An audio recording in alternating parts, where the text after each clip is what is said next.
Hello aspirants, welcome you all to Believers IAS Academy.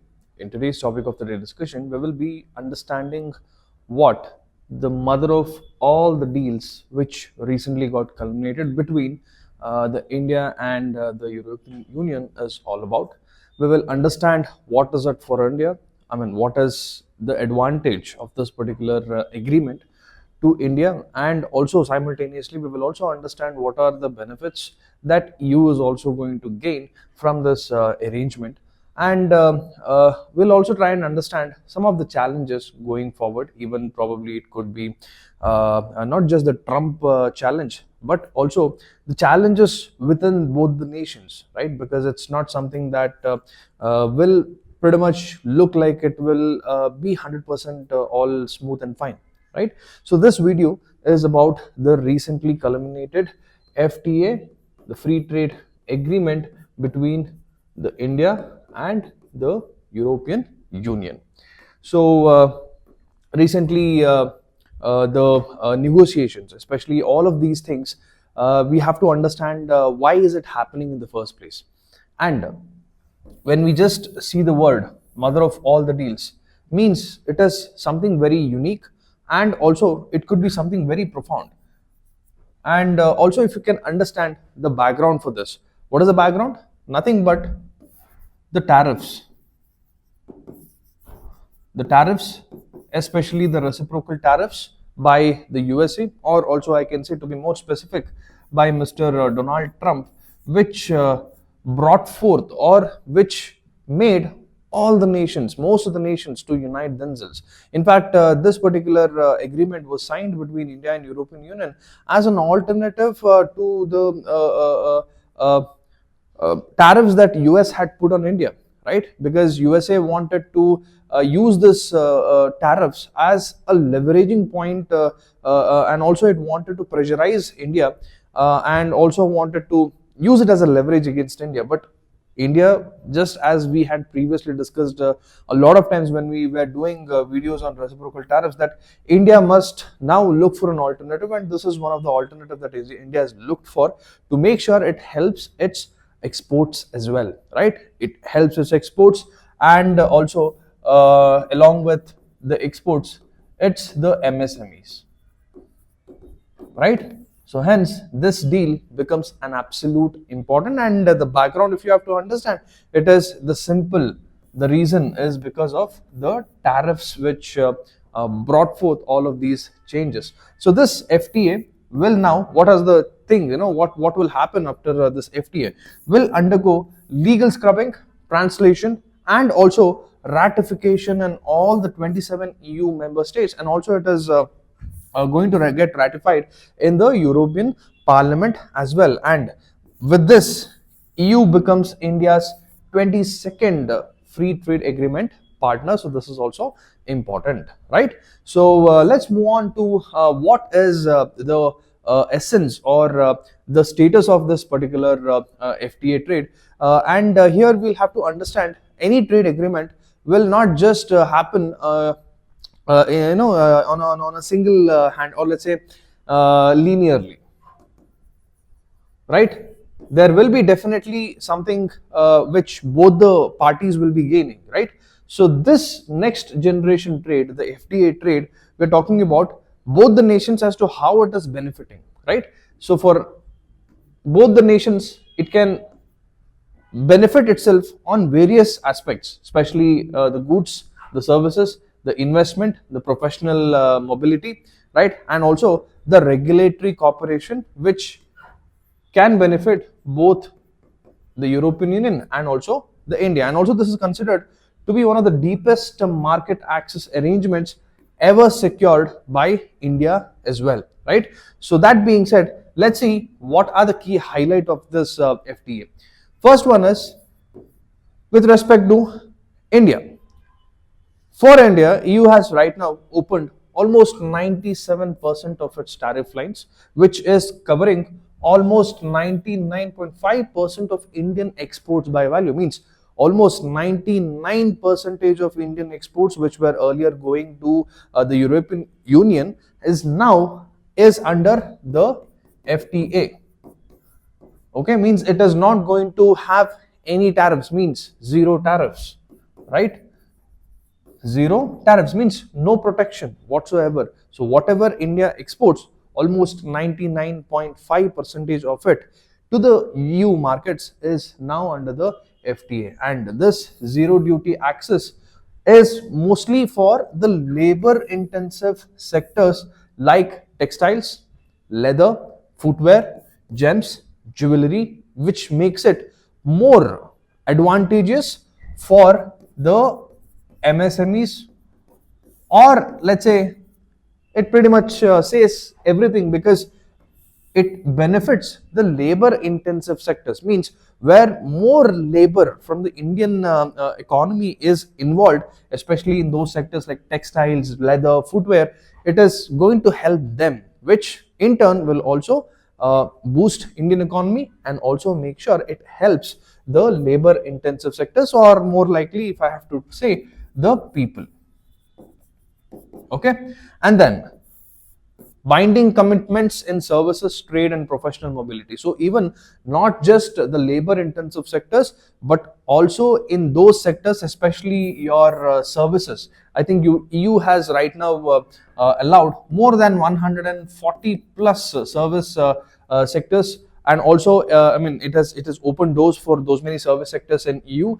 And also professional mobility means now even probably on a permanent basis or even on a temporary basis, individuals can move there even for the work purposes, along with probably their family, and also even for that matter the students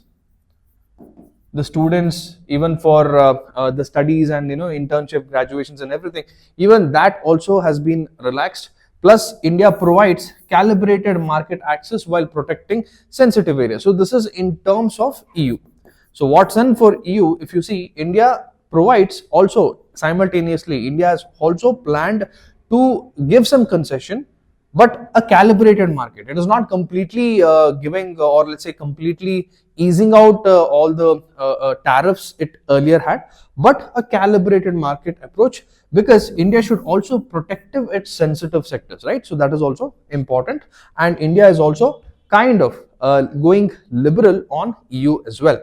And this balanced approach on IPR, digital trade and data sovereignty is also one of the important highlights of the free trade agreement. So what's in it for India? So let's discuss in detail. So first one is the export boost. Since the reciprocal tariffs hit India, it obviously became very difficult for the Indian exporters to export in the US market. With the tariffs, the whatever commodity price with which India used to export, it pretty much became double. So now the trade competitiveness of Indian products in the US market absolutely reduced, correct? So obviously the export also will reduce. So now on the other hand, in the EU markets, because of the FTA, because of the recently concluded or recently agreed upon free trade agreement, since EU is also giving, or EU is allowing Indian exports on almost 99.5% of Indian exports with zero tariffs, this helps the Indian exporters, and this will also in turn help India increase its export worthness to up to 33 billion US dollars, and most importantly in the labor intensive sectors. Second is the services expansion. As we already discussed, not only in terms of the labor intensive sectors, but also we can see that a greater stride is expected even in the IT, the digital and even the professional and business services as well, because EU has opened doors for the service sectors as well. And then this will definitely have an effect on the jobs in the Indian economy, and also will definitely affect the MSMEs, because it will definitely create more employment generation, because obviously when the exports is growing, means the demand for Indian products will be very high. So obviously the employment generation increases, and this MSME will also simultaneously benefit out of this. And most importantly for MSME, another added advantage is MSMEs will become a part of the EU value chains, right? So MSMEs, like some of the Indian companies, will now be listed or will now get an opportunity to see themselves amongst the EU value chains, EU competitors, and also can pretty much create its own stance in the EU market, right? So this is one of the important aspect. Next is the farmer gains, because the access also has been given in those agricultural products as well for agri and even processed food. So this will also help farmers to double their farm income as well, right? And also at the end, it allows India in a strategic positioning, because this strengthens India as a China plus one nation. Means right now for EU, or let's say any other big nation or any other big country, it is not China is the only destination for all the exports, but now it proved that China plus one means China plus one is or could be India as well. So this even added, or let's say this even created an additional slot for India to prove itself as another nation which can become another manufacturing hub apart from China, and also another hub for which let's say even big nations can look out for, even if they want to trade with India, right? So these are all some of the important advantages or the takeaways for India. Now, with respect to the European Union, the very first foremost thing is having the access to the large market base, right? Because European Union is entering into one of the world's biggest or largest consumer markets, right? And also it is even the fastest growing economy. India is one of the fastest growing economies, and this will definitely be an advantageous thing for the European Union as well. Plus, even in terms of the services and the investment opportunities, telecom, finance, even in the maritime, environmental services, European Union can bring its standards to the Indian markets as well in terms of telecom, finance. This in a way can also help the people of India as well, not only the European markets but also the people of India. Next is in terms of the regularity certainty, India can become a predictable investment environment for EU, and also we can probably witness more reduced or liberal policies for the EU markets as well, which can help the EU firms also. So this is what the benefit that EU is going to get. And also supply chain diversification, so reduced dependence on limited manufacturing hubs. So as we already discussed in the previous slide, where for EU, this is another initiative where it is trying to diversify its supply chain, reducing its dependence on the limited manufacturing hubs, or preferably China. So now Europe as another alternative market as well. Okay, so that is what it is all about. And now, apart from that, we should also focus on the implications of this FTA to India. That is also very important. So what is the first one? The first is the export-led growth, which we have already discussed. Now it will enhance the competitiveness of Indian products in the EU market, and this will also help in listing or helping the MSMEs from India to be listed in the value chains of the European market, right? And also be a part of the global supply chain. And for EU, if you have to see, first and foremost is the strategic economic partnership. Because of this agreement, or because of this arrangement with India, EU can now have a very firm stance in the Indo-Pacific region as well. Plus, the stable investment destination is another added advantage for EU, considering the long-term market access that they have already gotten, and also considering the regulatory ease that EU can expect from India. So which is obviously a very let's say a good deal for both the nations here, be it India or EU, right? So these are all some of the important implications. And now talking about the challenges, the first and foremost thing is the non-tariff barriers, because EU is very concerned about the effects that whatever happens in EU, or let's say even the commodities or exports or imports, even setting up a factory. They're pretty much concerned about how it affects the climate and how it also affects their sustainability goals as well.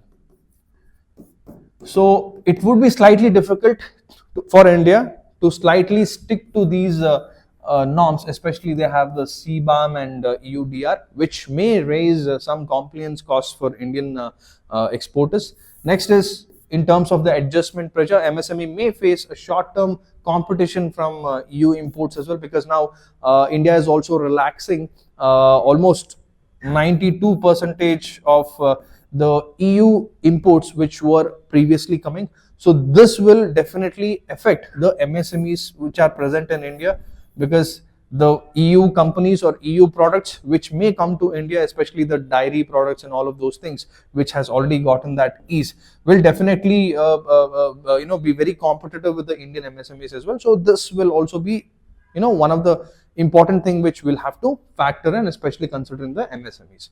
Next, for the EU, there are two important challenges. One is the market asymmetries, because India's calibrated liberalization may limit access in some sectors, because we're talking about both the nations a win-win situation. But however, EU for India, it has pretty much liberalized its entire market, no protectionism whatsoever, zero tariffs, right? Especially with respect to all the labor intensive sectors and everything, because earlier we were talking about 4 to 24% of tariffs for all the exports that were going to EU, considering textiles, manufacturing, engineering goods, wines and spirits and all of those things. But right now, all of those has been scrapped and made zero. But on the other hand, India still has some tariffs for the EU products which are still coming to India, right? So India's calibrated liberalization could be another problem, because this is pretty much asymmetric with what EU has to offer to India, right? I hope this point is clear. Next is the regulatory differences, because of the difference in the data protection and even the digital trade norms between both the nations. Still, it could be one of the impediments, one of the hurdles, or probably it will not be a smooth transaction right in the very beginning, because getting used to the different types of acts and rules and regulations in both the countries could be on a very short term, could be a problem or a hurdle, which is also one of the important thing to be considered, right? So that is all for this particular video. Even before we end the video, let's try and solve one prelims practice question. So with reference to the India-EU Free Trade Agreement, consider the following statements. The EU has committed to open more than 95% of its tariff lines, covering nearly all Indian exports by value. India has agreed to fully liberalize sensitive agricultural sectors such as dairy and poultry. The FTA includes provisions for professional mobility and services market access. Which of the statements given above are correct? I hope you have pretty much understood what this FTA agreement between EU and India is. And we have also discussed about the challenges, the implications, the outcomes and everything. Anyway, I hope you would have liked the video. So follow Believers IAS YouTube channel for more such informative content like this. Signing off, this is Madan Gopal. Have a wonderful day.